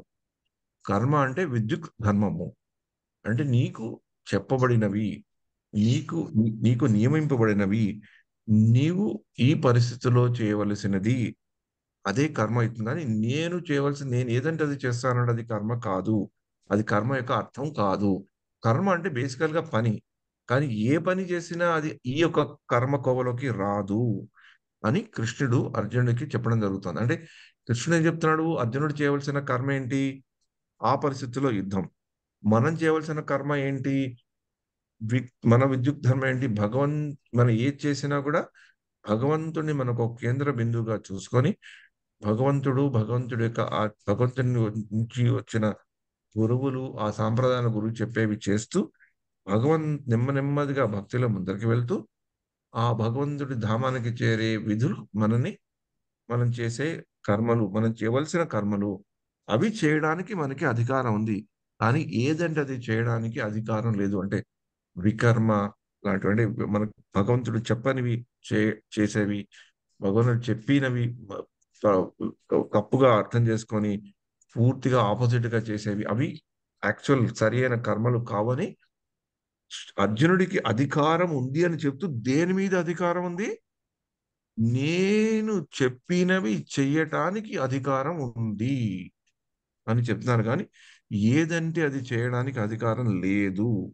ఒకరు ఎవరైనా ఉన్నారనుకోండి, ఎవరికైనా మన సత్సంగంలో కానీ మన ప్రోగ్రామ్ కానీ ప్రసాదం చేయమని చేసే అధికారం, ఆ సేవ చేయమని వాళ్ళకి అధికారం ఇస్తే వాళ్ళకి కేవలము ఆ ప్రసాదం ఎలా చేయాలి, అలా ఏ క్వాంటిటీలో చేయాలి, ఎలా చేయాలి, ఏం చేయాలనే దాని మీద అధికారం ఉంది. కానీ అదే ఉందని వాళ్ళ వేరే వేరే అధికారాలను వాళ్ళ మీద పెట్టుకొని అనవసరంగా ఇంటర్ఫియర్ అయ్యి ఏదేదో చేస్తే వాళ్ళకి బాధ కలుగుతుంది, ఇంకొకరికి కూడా బాధ కలుగుతుంది. ఈ ప్రసాదం ఎలా వెళ్ళాలి, ఎక్కడికి వెళ్ళాలి, ఎలా సర్వ్ చేయాలి, ఎవరెవరికి సర్వ్ చేయాలి, ఎందుకు చేయాలి, ఎప్పుడు చేయాలి, అవి ఒకప్పుడు అధికారం ఉంటే చేయవచ్చు. ఆ అధికారం ప్రసాదం చేయటము, ప్రసాదం వితరణ చేయటము, ప్రసాదం వండించడము, ఆ వండించే వాళ్ళ పద్ధతిని చెప్పడం, వాళ్ళు సరిదిద్దటము, వండించాక ఏం చేయటము, అది కూడా మన అధికారంలో ఉంటే పర్వాలేదు. అధికారంలో లేకపోతే మనం చెప్పింది చేయటమే అదే మనకున్న అధికారం. ఇక్కడ అర్జునుడు కూడా అది చెప్తున్నాడు. నీకున్న అధికారం ఏంటి అంటే నేను చెప్పేటట్లు యుద్ధం చేయడమే నీ అధికారం. ఇక వేరేవి చేయటం నేను చేస్తాను అనేది నీ నీ అధికార నీ అధికార బౌండరీ అంటాం కదా, సీమ. నీ సీమ బౌండరీ అంటే ఇంకొక మీ తెలుగులో చెప్పాలంటే బౌండరీ అంటే ఏం చెప్పాలి? సీమనే కదా. హద్దులు హద్దులు. హద్దులు, హద్దులు, కరెక్ట్, హద్దులు. Very good. నీ అధికారం చేయడం అంటే మనకి ఒక స్వతంత్రత ఉంది. కొంచెం మనకి స్వతంత్రం ఇచ్చారనమాట. నువ్వు అలా నీ అధికారం, నీకు ఇది అధికారము ఇలా అనే స్వతంత్రత మనకు ఉన్నా కూడా ఆ స్వతంత్రంకి ఒక నియమము, ఇందాక ఏం చెప్పారు ప్రభు? బార్డర్ కదా, హద్దులు. హద్దులు ప్రభు. హద్దులు, కరెక్ట్, సారీ, హద్దులు ఉంటాయని మనం తెలుసుకోవాలి. సాధారణంగా మన ఈ శ్లోకాన్ని మనం సరిగ్గా అర్థం చేసుకోకపోతే ఆ కర్మణ్యవాధికారస్య, కృష్ణుడు చెప్పాడు మనకి అధికారం ఉంది, మనం ఏదైనా కర్మలు చేయొచ్చు అనుకుంటాం. కానే కాదు. అక్కడ కృష్ణుడు మనం భక్తిలో వెళ్ళడానికి ఏవైతే భగవద్గీతలో చెప్పారో అవి చేయడానికి మనకి అధికారం ఉంది. ఎలా చేస్తామో ఎలా చేయాలి ఆ అధికారాన్ని మనం పాటిస్తున్నప్పుడు మనం పూర్తిగా చేయలేకపోవచ్చు, తప్పుడుతో చేయొచ్చు, కానీ అలా చేసినా కూడా మనకి మంచి ఫలితం ఉంటుంది. కానీ మనం ఏదైతే మనకి అధికారం లేకపోయినా స్వయంగా అధికారాన్ని తీసుకొని మనకి దానిలో స్వతంత్రత లేకున్నా స్వతంత్రత తీసుకొని పనులు చేస్తామే, అక్కడ వస్తుంది ప్రాబ్లం. మన నిజ జీవితాల్లో భౌతికమైన కార్యకలాపాల్లో చేసేటప్పుడు కూడా వస్తుంది, సత్సంగంలో మనం సేవ చేసేటప్పుడు కూడా ప్రాబ్లం వస్తుంది. అందుకని డివోటీస్ లో ఒకళ్ళకొకళ్ళు ఆ ఒకప్పుడు కోట్లాడచ్చు. ఒకళ్ళకి ఎవరికో మీకు ఇది చెయ్యాలి అని చెప్తారు. మాలలు గుచ్చిన మాలలు ఆ భక్తులకు ఇవ్వాలని చెప్తారు. కానీ వచ్చే సేవదారులు ఏమంటారు? మాల ఎలా కట్టుతున్నారో, ఏం చేయాలో, ఏ పూలు తెచ్చారో చెప్పి వాళ్ళని ఇంటర్ఫియర్ అవుతుంటారు. అది మన అధికారాన్ని, మనకున్న బౌండరీస్ ని, ఆ యొక్క సీమ అంటాం కదా, ఆ హద్దుల్ని మనం దాటుతుంటాం. అప్పుడు దాటేటప్పుడు ఏమవుతుంది? అక్కడ చేసే సేవదారు మన ఏదో టచ్ అంటారు. ఇప్పుడు మనం బాధపడిపోతాం. ఏంటి నేను ఇంత సేవ చేస్తున్నాను, నన్ను ఎవరు పట్టించుకోవట్లేదు. అది మనం ఎక్కడ మర్చిపోయామంటే మనం చేయవలసింది మనకి ఇచ్చిన అధికారాన్ని మర్చిపోయి దానికంటే కూడా మనం ఎక్కువ వెళ్ళి చేస్తానే, అక్కడ వస్తుంది ప్రాబ్లం. ఇక్కడ అర్జున్ అలా చేయొద్దని చెప్తున్నాడు కృష్ణుడు. అధికారం అంటే మనకి చేసే భగవంతుడు చెప్పేది, ఆ ఆ భగవంతుడు చేసే ఆదేశాలని పాలించడమే కర్మ. దానితో అది చేయడానికి ఇక్కడ అర్జునుడికి అధికారం ఉందని చెప్తున్నాడు. అధికారం వల్ల స్వతంత్రత ఉన్నా కూడా ఆ స్వతంత్రతకి ఒక సరిహద్దులు ఉంటాయి అని నువ్వు తెలుసుకో అని అర్జునుడికి చెప్తూ మనకు కూడా చెప్తున్నాడు అనమాట. ఏదంటే అది చేయడానికి ఈ శ్లోకం పక్కన పెట్టుకొని, జోబులో పెట్టుకొని, మనసులో పెట్టుకొని, ఏదంటే అది చేయడానికి అవకాశమే లేదు. ఇది తెలుసుకుంటే అప్పుడు మనం ఈ యొక్క శ్లోకంలో కర్మ యోగం గురించి, నిష్కర్మ కర్మయోగం గురించి మాత్రంగా చెప్పే శ్లోకంలో కూడా భక్తి యోగం బాగా మేళవించుందని మనం తెలుస్తుంది. అయితే అలాంటి కర్మణ్యవాధికారస్తే ఒకటైతే మా ఫలేషు కదాచన, అయ్యో నీకు అధికారం ఉంది, నీ యొక్క ఏ కర్మలు చేయాలనుకుంటున్నావో ఉంది, కానీ ఏ కర్మలు అంటే నేను చేసే కర్మలను చేసే అధికారం ఉంది. కర్మలు చేయవచ్చు, చెయ్యి కానీ దాని యొక్క కర్మ ఫలాన్ని గురించి నీకు అధికారం లేదు. అంటే మా ఫలేషు కదాచిన, ఆ ఫలం యందు ఎప్పుడును నీకు నువ్వు ఆ ఫలాన్ని భోగించడానికి ఆ ఫలం నాది అని చెప్పుకోవాల్సిన అవసరం లేదు. ఇక్కడ ఎందుకు కృష్ణుడు అర్జునుడికి చెప్తున్నాడు? అర్జునుడికి ఆ యొక్క కాన్సెప్ట్ ఉంది. నేను ఇది చేస్తే నాకు వస్తుంది, ఈ ఈ ఇలా ఇలా నాకు రియాక్షన్ వస్తుంది, ఇలా రియాక్షన్ వస్తుంది, కొన్ని మంచి కావు. ఆ యొక్క కర్మ తను చేస్తే ఆ కర్మ ఫలానికి తాను అధికారి అవుతాను, తాను భోక్త అవుతాను, దాని మీద ఒక అధికారం ఉంది, దాన్ని సంక్రమించుకునే అధికారం ఉంది, దాన్ని భోగించే అధికారం ఉంది. తను తను చేసిన కర్మ అధికారం ఉపయోగించుకొని తను చేసే ప్రయత్నం వల్ల వచ్చిన ఫలితం నాది అనుకుంటున్నాడు, తనది అనుకుంటున్నాడు కనుక అర్జునుడికి అంత భయం కలిగింది అనమాట. కానీ భగవంతుడు చెప్పింది ధర్మయుద్ధ పరంగా యుద్ధం చేస్తే అధికారంలో ఉండి తను చేయవలసింది చేస్తే తాను ఆ కర్మ ఫలాల నుంచి ఆ కర్మ ఫలం ఎలా ఉంటుంది దాని గురించి ఆలోచించే అవకాశమే లేదు. దాని గురించి ఆ ఫలితం ఎలా ఉంటుంది? ఎందుకు ఉంటుంది? అనే దాని గురించి అవకాశం లేదు. అలాగని మనం ఏదైనా పని చేస్తున్నప్పుడు ఏం ఫలితం రావాలి? ఏం ఫలితం రావాలి అని తెలుసుకొనే చేయాలి కదా! అలా ఏ ఫలితం రావాలి అని తెలుసుకోకుండా మంచా చెడా అని అలా చేయడం అలా చేయమని కాదు. ఏ పని చేస్తే ఏ ఫలితం ఉంటుందని తెలుసుకొని కూడా ఆ కర్మ ఫలితాన్ని భోగించే మనస్తత్వం మనలో ఉండకూడదు. అర్జునుడికి కూడా నీకు కూడా లేదు. ఉండకూడదంటే అసలు నీకు లేదని చెప్తున్నాడు ఆ కృష్ణుడు. మనం కృష్ణుడు లేదని చెప్తున్నాడు. కానీ ఆ లేదన్న దాన్ని మనం పట్టుకొని మనకుందని మనం పాకులాడితే ఏమైతుంది? మనకు కలిగేది బాధ. ఆ కర్మ ఫలితం మనకొచ్చినా కూడా దాని ద్వారా మనకుండే ఆనందం ఉండదు. కానీ ఆ కర్మ ఫలాన్ని మనది కాదు. మనం చేయవలసింది కేవలం భగవంతుడు చేయవలసిన దానికి మనకి అధికారం ఇచ్చాడు గనుక దాన్ని మనం చేస్తే వచ్చేది వస్తుంది. రానిది రాదు. దాని గురించి పట్టించుకునే అవసరం లేదు. కానీ చెప్పడం చాలా సులభం. అందుకనే నేను ఈ శ్లోకాన్ని నేను రోజూ తలుచుకుంటా. ఇలా తలుచుకుంటుంటే ఏమైతుందంటే, మనకి జీవితంలో ముఖ్యంగా సక్సెస్ అంటే సఫలీకృతం అయితుంటుందా? మనకు ఉద్యోగాలు చేస్తున్నప్పుడు మనకు కూడా ఎంతోమంది మన పనిని మెచ్చుకొని, మనం బాగుందని మన పనిని మెచ్చుకున్నందుకే కదా మనం ఉద్యోగాల్లో మనల్ని పెట్టుకుంటారు వాళ్ళు. లేకపోతే ఎప్పుడో మనల్ని తీసి పడేస్తారు కదా! వచ్చినప్పుడు అది నాది కాదు. నేను నా అధికారంతో వచ్చిన ఫలితం అయినా కూడా, ఆ ఫలితం నాది కాదు అని మనం తెలుసుకుంటే, ఈ శ్లోకంలో ఇంకో ఇంకో మూడో దానికి వెళ్తాం. మా కర్మ ఫలహేతుర్భుః. కర్మ ఫలహేతుర్భుః. నాకు ఈ ఫలితం వచ్చింది. ఈ ఫలితం కూడా నాది కాదు. చెట్టుని పెంచడమే ఇది. చెట్టు నుంచి వచ్చిన పళ్ళని ఇది నా పళ్ళు, నా చెట్టు అని తినడం అనుకోవడం తప్పు. ఈ చెట్టు నేను నీళ్లు పోసి, పోషణ చేసి, ఎరువు పోసి దీన్ని బాగా సంరక్షణ చేసుకున్నాను. ఈ చెట్టు పోషణకు నేను హేతువుని. ఈ చెట్టు ఇట్లా పండ్లు కాయడానికి నేను ఒక కారణంని. నేనే కారకుడిని అని అనుకుంటాం కదా!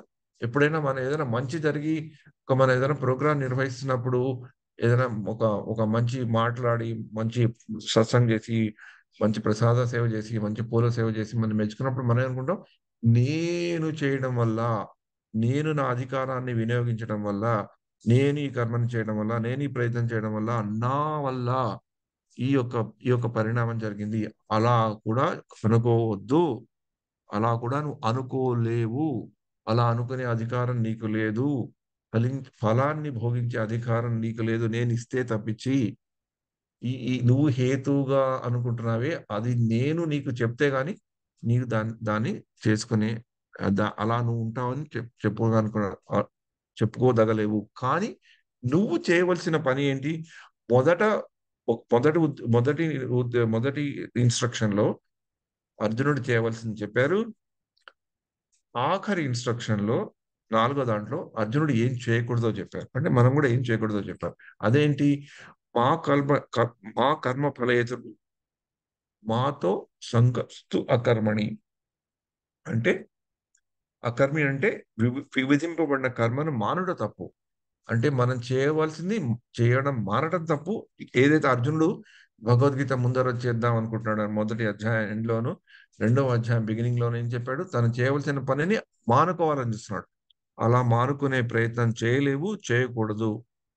అలాగని నువ్వు చేసే పనిని నీకిచ్చిన అధికార సీమలో, నీకిచ్చిన అధికార హద్దుల్లో నేను చెప్పినట్లు, నేను ఏం చేయాలనుకుంటున్నావో ఎందుకంటే నువ్వే అడిగావు గదా నన్ను.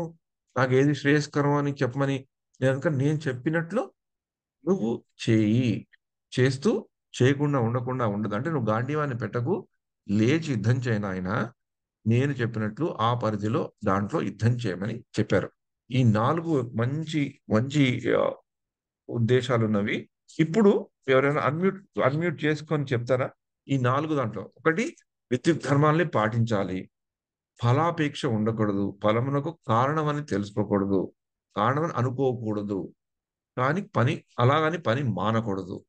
అని 4 ఉద్దేశాల్లో దేనికి ఆచార్యులు మనకి కొంచెం ఈ 4 ముఖ్యమైన అంశాల కంటే ఏ అంశానికి మనల్ని ఎక్కువ ప్రాముఖ్యత మనకు చూపెట్టమన్నారు? ఎవరైనా అన్‌మ్యూట్ చేసుకొని చెప్తారా? There is no correct or wrong answer. నేను మిమ్మల్ని పరీక్షిస్తున్నాను అని అనుకోకండి. జస్ట్ ఒక ఇంటరాక్షన్ ఉంటే నేను చెప్పేది మీ వరకు మీ హృదయంలోకి ఇంకా కొంచెం గట్టిగా వెళ్తుందని అనుకుంటున్నాను. ఇది పూర్వం మీకు అందరికీ తెలిసే ఉంటే ఇది ఒక రివిజన్ లాగా తీసుకోండి. కానీ మీరు చెప్తే ఇంట్రెస్టింగ్ గా ఉంటుంది. 4 విషయాలు చెప్పారు కదా. మళ్ళీ ఒకసారి ఎక్స్ప్లెయిన్ చేయండి ప్రభుజీ. ఒకటి హరే 4. కృష్ణ ప్రభుజీ. ఓకే. ఒక పని చేయమని చెప్పారు. నీకు కర్మణ్యే వాధికారస్తే. నువ్వు నీకిచ్చిన అధికారం సీమలోనే ఉంటూ నేను చెప్పే పనిని చేయమన్నారు. కర్మణ్యే వాధికారస్తే మా ఫలేషు కదాచన. నీకు వచ్చే ఫలం మీద ఆశ పెట్టుకోకు. నువ్వు ఆ కర్మ ఫలం నీది అనుకో. అది నాది. అది నేను నీకు ఇస్తేనే నీకు ఇది అవుతుంది. ఎందుకంటే నేను ఇచ్చిన అధికారంతో నేను చెప్పిన పని నువ్వు చేస్తున్నావు కనుక ఆ ఫలితం నాకు. కానీ నీకు ఇస్తాను. అది ఇస్తాను ఇవ్వను అది వేరే విషయం. కానీ నేను ఇచ్చేవరకు అది నీది కాదు. ఈ పని యొక్క పరిణామానికి నేనే హేతువుని. నేను కొంతమంది హేతువులు అనుకోవడం కూడా తప్పు. నువ్వు అనుకోకూడదు. 3వది. 4వది, ఇవన్నీ మీ 3 చెప్పాను కనుక నువ్వు భయపడిపోయి పని చేయడం మటుకు మానకు, పని చేయాలి. ఇది 4 ఇన్స్ట్రక్షన్.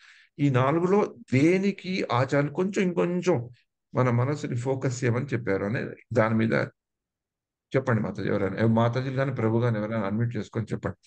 ఎందుకంటే ఈ మొదటిది మనం ప్రభుజీ, మొదటిది మొదటిది అంటే పని చేయాలి. భగవంతుడు చెప్పింది సూచా తప్పకుండా మనం ఆదేశాలు పాటించాలి కదా ప్రభుజీ. నేను మొదటిది very good, very good, very good. ఇది ఎందుకంటే నేను ఇప్పుడు ఈ డిస్కషన్ ఎందుకు చేస్తున్నాను అంటే ఇది చేశాక మనకి 5 నిమిషాల్లో మనం చర్చించుకునేది ఈ శ్లోకాన్ని మీకు మళ్ళీ జీవితం అంతా గుర్తు పెట్టుకునేటట్లు చేస్తున్నాను. ఆ ప్రయత్నం నా ప్రయత్నం. హరే కృష్ణ. ఇంకెవరైనా చెప్తారా? హరే కృష్ణ ప్రభుజీ. నేనే చేస్తున్నాను అన్న అహంకారాన్ని విడిచిపెట్టాలి. అది భగవంతుడు ఆజ్ఞ మేరకు చేస్తున్నాం అనుకోవాలి ప్రభుజీ. అంటే ఏంటి మా 3 ఇన్స్ట్రక్షన్ కొంచెం చెప్తారా సంస్కృతంలో? మా కర్మ ఫల హేతుర్భవ మా కర్మణ్య వాధికారస్తే మా ఫలేషు కదాచిన మా కర్మ ఫలహేతు. ఏది 2వదా 3వదా? 2వది ప్రభుజీ. 2వది. ఓకే. హరే కృష్ణ. ఇంకెవరైనా చెప్తారా? 3వది కింద వస్తుంది ప్రభు. నేను పని చేస్తున్నాను నేనే అన్నదని అహంకారం అనేది ఉండకూడదు కదా. హేతు కారణం. Okay fine. ఇంకెవరైనా అంటారా? హరే కృష్ణ ప్రభు. దండాత్ ప్రణామం. ప్రణామ్ ప్రభుజీ. ప్రభుజీ 4వది మాతే సంగోస్త్వ కర్మని. ఇవన్నీ డ్యూటీ చేసినా ఫలం రాకపోయినా కూడా కర్మ చేయకుండా ఉండకూడదు అని చెప్పడం అని అనుకుంటున్నాను. Very good, very good, very good. ఇవన్నీ అన్ని no right or wrong answer, అన్ని కరెక్టే. ఇంకెవరైనా చెప్తారా? మీరు ఎప్పుడైనా విన్నది కానీ?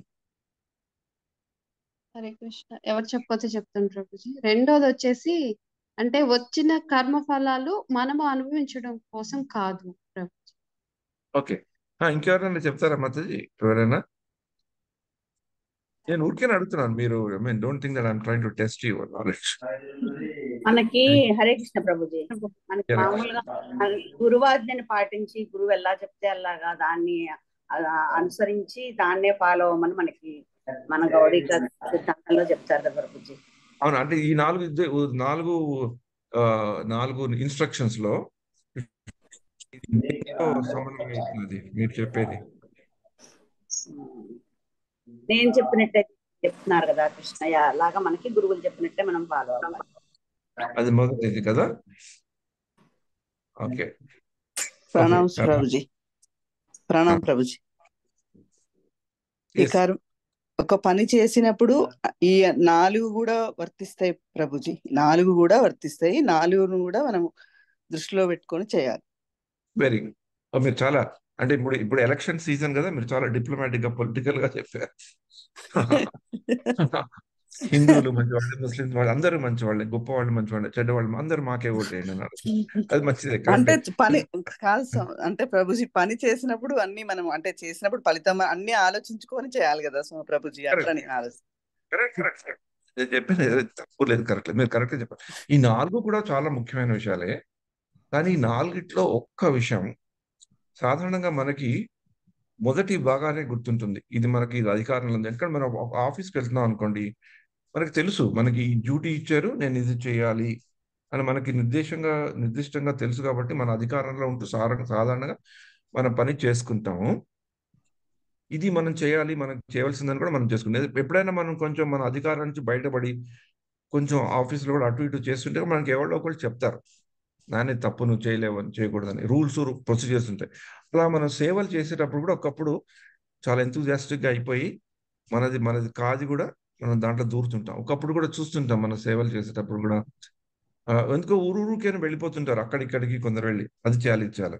అది వాళ్ళకి ఎవరైనా ఇచ్చారా, చేయమని చెప్పారా, అలా చేయాలి తెలుసా, ఎవరైనా పర్మిషన్ తీసుకొని తెలియదు అటు ఇటు వెళ్తారు, అది ఇది చేస్తారు.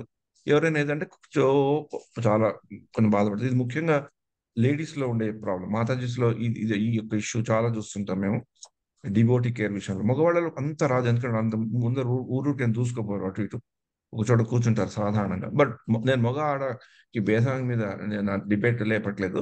ఇది జనరల్ మగవాళ్ళు వాళ్ళకి వేరే ప్రాబ్లమ్స్ ఉంటాయి, వేరేది ఉంటుంది. వాళ్ళకి కీర్తి, రికగ్నిషన్ కావాలి, వాటి ప్రాబ్లమ్స్ ఉంటాయి. సో ఇది కరెక్టే. చెప్పేది ఏంటంటే అన్ని ముఖ్యమే. ఈ ఈ నా ఈ ఈ 4 దాంట్లో చేసేటప్పుడు ఫస్ట్ అధికారంతో చేయడం ఒకటి తెలుసుకోవాలి. అది అధికారుల నుంచి వచ్చేసి అధికారం ద్వారా చేసే పనులు వచ్చే ఫలితం మనది కాదు, పూర్తిగా మనది కాదని తెలుసుకోవాలి. కానీ మూడోది, ఇది మనం దీనికి కేవలం మనమే కారణం అని అనుకుంటాం. మొదటిది మనకి తెలుసు, రెండోది కూడా ఒకప్పుడు మనకు తెలుస్తుంది. ఎందుకంటే మనం చేసిన పని ఒక పరిణామం కేవలం మనకే దక్కదు, మిగతా వాళ్ళకు కూడా దక్కుతుంది. మనకే అధికారం దాని మీద ఉండదు అని మనకు కూడా తెలుసు. అది మామూలుగా కూడా తెలుసు. అధికారం మనది ఉందనుకున్నా కూడా మిగతా వాళ్ళు దాని గురించి తీసేసుకుంటారు. మనం ఏదైనా చేసుకొని దానివల్ల మనకి తృప్తి కలిగి, మనకైనా ధన సంతృప్తి కలిగి, మనకైనా పేరు వచ్చినా కూడా ఆ పేరుని కానీ ధనం కానీ ఇంకొకరు కూడా వాడుకుంటారు, తీసేసుకుంటారు. భార్య, భర్త, పిల్లలు కూడా తీసుకుంటారు కదా దాని యొక్క తింటాం. అది కూడా చూస్తుంటాం మనం. మూడోది వచ్చి కేవలం మనమే హేతువుగా ఉన్నాం అనుకున్నాను, చూసారా? అలాగని మనం పని చేయడం కూడా, మనం పని చేయకుండా కూడా ఉండలేము. పని చేయకుండా ఉంటే మనకి ఏదో బాగా స్థిరాస్తి ఉండి పెద్దలు సంపాదించిన ఆస్తి ఉన్నా కూడా దాంట్లో కూడా పని చేయాలి కదా. ఆ ఆస్తిలో ఉన్న డబ్బుని మనం వాడుకునడం కూడా ఒక పనే కదా. ఆ ఆస్తిలో ఉండడం వల్ల మనం ఏదైనా భోగేశ్వరాలకు ఏదైనా పాటుపడినప్పుడు కానీ, ఇల్లు కానీ, ఇంకేదైనా కట్టుకున్నప్పుడు కానీ, తద్వారా దాంట్లో బిజినెస్ చేయడం కానీ, డబ్బు పోగొట్టుకోవడం కానీ, తాగి దందనాలు ఆడడం కానీ, అవి కూడా ఒక పనే కదా. ఆ పని కూడా చేయకుండా ఉండలేం. ఏ పని చేయకుండా ఏదో ఒకటి చేస్తుంటాం. కానీ మూడవది ఉందే, దానికి ఎక్కువ ప్రాముఖ్యత ఇచ్చారు. ఇందులో దామోదర మాతాజీ చెప్పినట్లు ఆచార్యులు దానిని ఎక్కువ కొంచెం దృష్టి పెట్టమన్నారు. 4 కరెక్టే, 4 ముఖ్యమైనవి. ఆ 3 మటుకు ఆటోమేటిక్గా ఎక్కడొక్కడ మనకి జీవితాల్లో ఈజీగా మనకి ఆ పాఠాల్లో మనకి ఆగే జీవితంలో జరిగే అనుభవాలతో మనకి తెలిసిపోతూ ఉంటుంది అనమాట. మన అధికారంలో ఉంటే మనం చేయడం, ఎందుకంటే అటు ఇటు చేస్తే మనకి ఎవరో తప్పు చెప్తారు కదా. కానీ మూడోది ఉంది, మనం మనమే ఈ పరిణామానికి ముఖ్యంగా మంచి పరిణామం అయితే మనమే చేసేమనే భావన ఉంటుందే, అది చాలా డేంజర్ అని చెప్తారు. అది ఎప్పుడైతే మనలో వస్తుందో మనం ఈ మూడింటిని మర్చిపోతాం. ముఖ్యంగా మొదటి 2 వాటి గురించి మర్చిపోతాం. నాకు ఎవరిలో ఒకళ్ళు అధికారం ఇచ్చారు, నాకు ఎవరిలో ఒకళ్ళు ఈ పని ఇలా చేయాలని చెప్పారు, ఎవరిలో ఒకళ్ళు ఈ పనిని నేను చేస్తే ఆ ఫలితాన్ని నేను స్వగతం చేసుకోలేనని చెప్పారు అనే 2 విషయాలను మర్చిపోతాం. అంటే భగవంతుడు అర్జునుడికి చెప్పే 2 ముఖ్యమైన విషయాలని మర్చిపోతే ఏమైతుందంటే అర్జునుడికి కలిగే బాధే మనకు కూడా కలుగుతుంది. అర్జునుడికి ఏం బాధ కలిగింది? తనకి చేసే శక్తి ఉంది, సామర్థ్యత ఉంది, ఏం చేయాలో తెలుసు, ఎప్పుడేం చేయాలో తెలుసు. తన దగ్గర కృష్ణుడు ఉన్నాడు, అన్నీ ఉన్న అర్జునుడు మహాయోధుడు, ధర్మం మీద ఉన్నాడు, ధర్మ పాలన చేస్తున్నాడు. అన్నీ ఉన్న అర్జునుడే అంత బాధలోకి గురయ్యాడు. ఎందుకు? అర్జునుడు ఏమనుకుంటున్నాడు? నేను ఇది చేస్తే ఈ కర్మఫలం నాది అనుకుంటున్నాడు.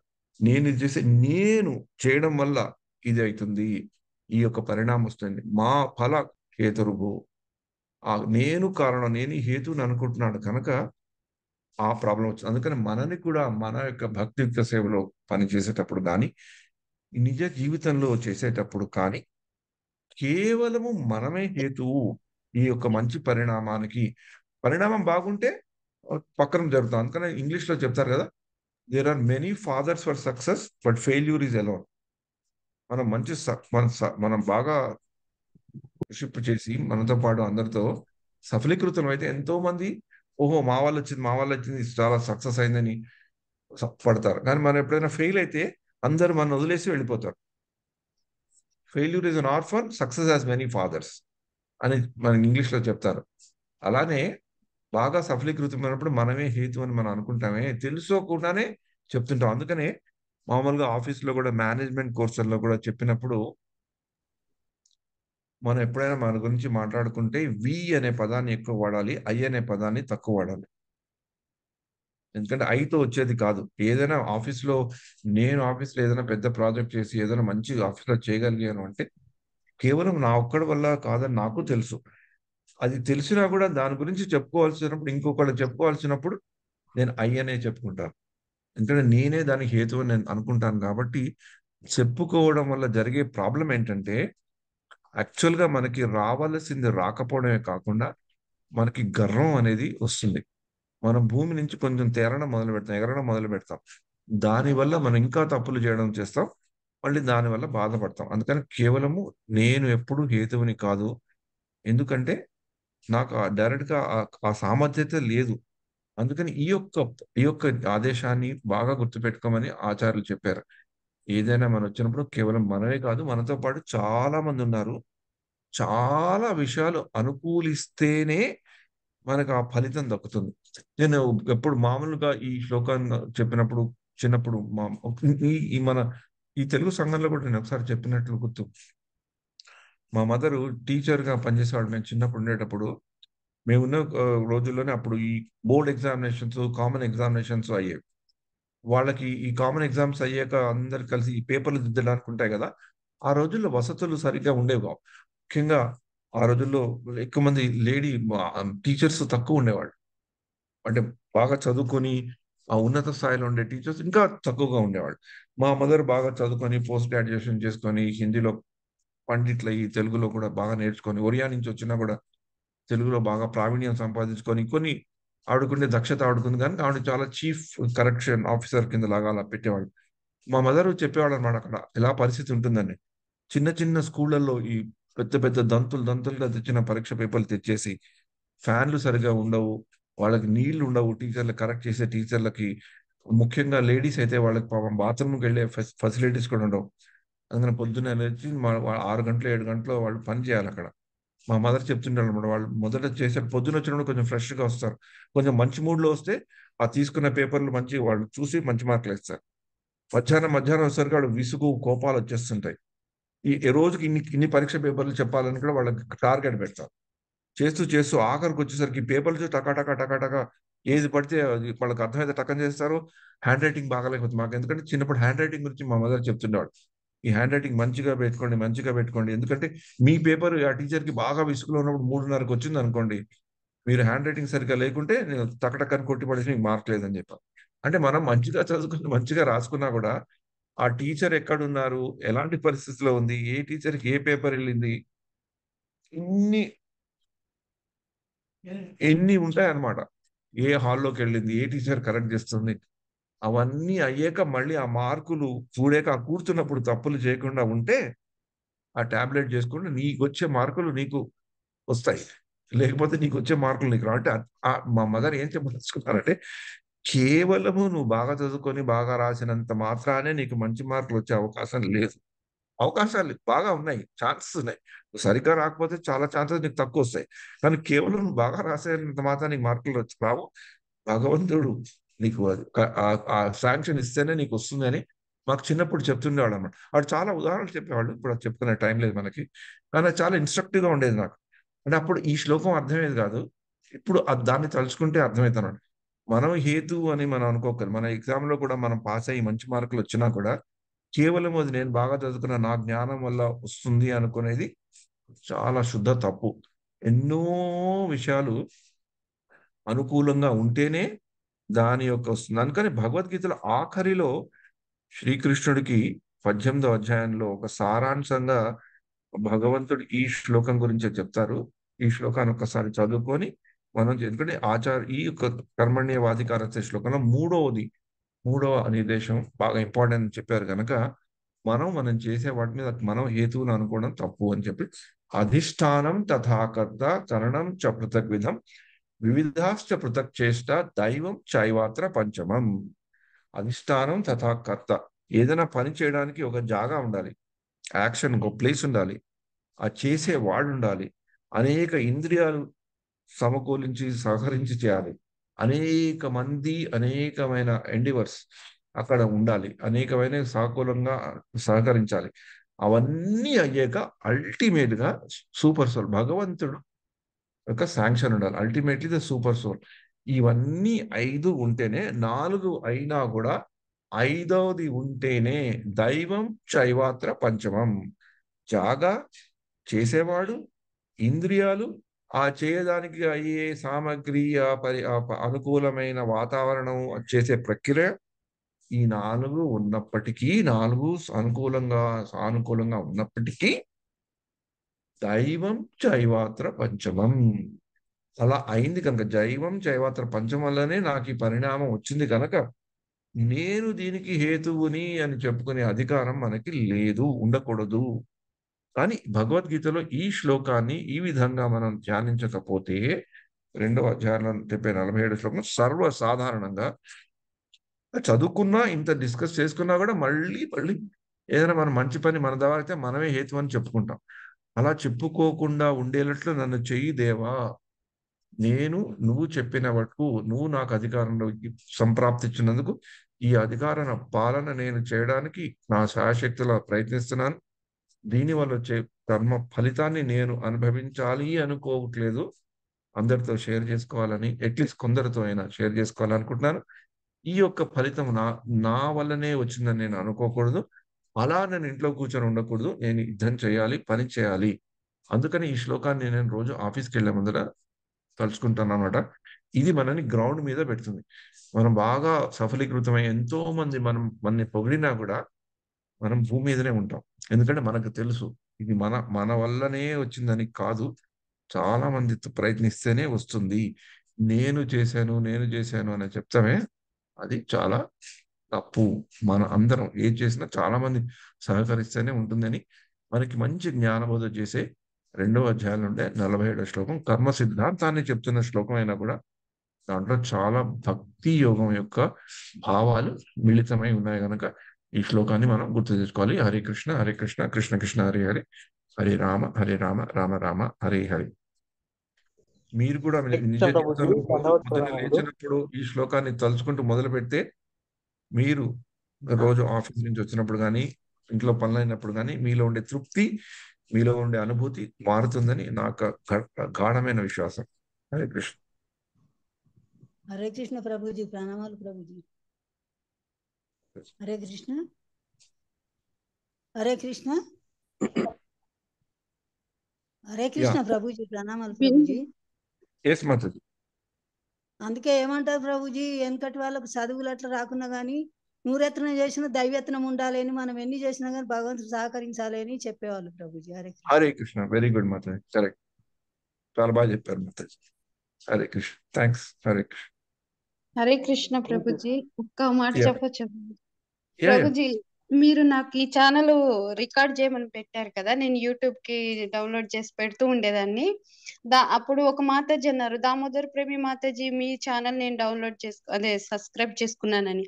అప్పుడు ఎమ్మటే నాకు అనిపించింది, నా ఛానల్ ఏంటి, నేను ఒక్కదాన్ని చేస్తుంది కాదు కదా, ఇదే అందరం చేస్తున్నాము అని. ఇంకా నాకు ఆ రోజంతా మనసు వేరేగా అనిపించింది, నాది కాదు ఇది అని. అప్పుడు వెమ్మటే నేను తెలుగు భక్తి వృక్ష గోపికులని మార్చాను ప్రభు. నాకు అప్పుడు హ్యాపీ అనిపించింది అనమాట, ఇది మనం అందరం చేస్తున్నది కదా. Hare Krishna. Thank you Mataji, thanks for you. కానీ అదే ఇందాక లాస్ట్ టైం మాతాజీతో డిస్కషన్, అలా చేశానని కూడా ఆనందించకూడదు. చేశానని కాదు, ఒక్కసారిగా తను నాకు దామోదర్ ప్రేమి అన్న మాట నాకు రాకూడదు ప్రభు. కరెక్ట్, అది కరెక్ట్, అది వచ్చింది. వెరీ గుడ్, చాలా చాలా సంతోషం, ప్రణామాలు. వెరీ గుడ్, మీరు అలా మార్చడం చాలా మంచి విషయం. కానీ అలా నేను మార్చాను అనేది కూడా కొంచెం వెనక్కి పెట్టుకోవచ్చు. అది నేను లాస్ట్ టైం కూడా మాట్లాడుకున్నాం కదా, దానం ఇచ్చాను, దానం ఏవి ప్రతిఫలాక్ష లేకుండా ఇవ్వాలి అనే దానం, అది కూడా కొంచెం నెమ్మదిగా అది కూడా పక్కన పెట్టేసుకోవాలి, అయిపోవాలి. అది మార్చేసాను, అయిపోయింది, పని చేసాము, మర్చిపోతూ ముందరికి వెళ్ళిపోవాలి. కరెక్ట్ ప్రభు. 3rd లో వచ్చింది అహంకారం కోసం వచ్చింది కదా ప్రభు. అహంకారం అనేది పెరగకూడదు కదా ప్రభు. మళ్ళీ కరెక్ట్, వెరీ గుడ్ మతి, వెరీ గుడ్. అందుకని శ్రీల ప్రభుపాద వారు కూడా తను ఎప్పుడైనా ఎవరైనా పొగిడితే రెండే వాళ్ళకి శ్రీల ప్రభుపాద క్రెడిట్ చెప్పేవాళ్ళు. ఒకటి తన గురువుకి, ఇంకోటి తన శిష్యులకి. శిష్యులు. మీ వాళ్ళ శిష్యుల వల్ల శిష్యులను ఒకప్పుడు పొగిడేవాళ్ళు, ఒకప్పుడు గురువుని పొగిడేవాళ్ళు, కానీ తనతో ఎక్కువ ఏం పెట్టుకునేవాళ్ళు కాదు. హరే కృష్ణ. యా, ఎందుకంటే వాళ్ళు ఈ శ్లోకాలను అర్థం చేసుకొని నిజ జీవితంలో అన్వయించుకొని పాటించిన వాళ్ళు కనుక. హరే కృష్ణ.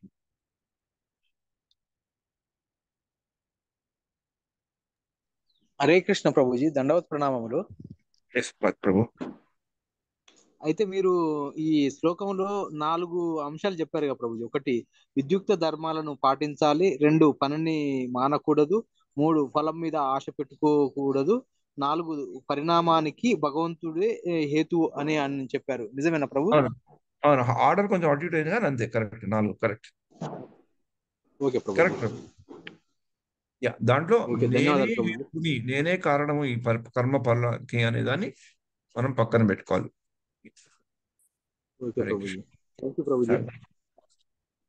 థ్యాంక్స్ ప్రభు. హరే కృష్ణ హరే కృష్ణ, కృష్ణ కృష్ణ హరే హరే, హరే రామ రామ రామ హరే హరే.